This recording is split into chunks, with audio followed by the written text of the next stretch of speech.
chỉ hi gehu ati win 1994-95 donga chun chỉ gehu hi achangin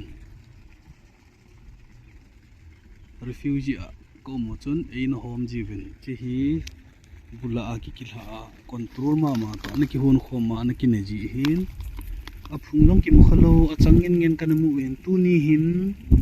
a phunglong kamutan achanglong kamutan kalung ase ji chu ipi a kalung siam tile ama hin kain sumi le ku kanaw tamta ein hu hing hi mangwa ne khai lai wen tin ken kum som le li ka hi a chu chi kan ni a control to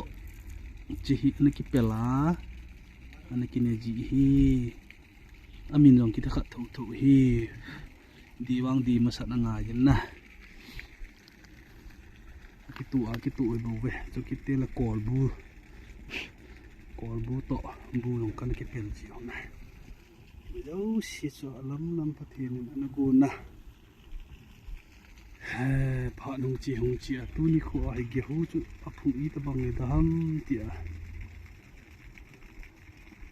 ta na ki mo khalo chu tu ni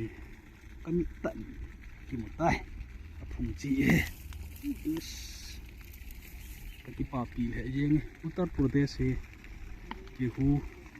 on na gam hen tan nom jeng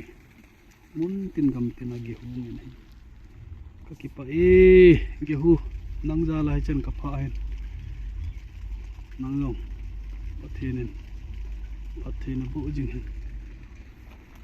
ke yong e bu jing ta cái pa e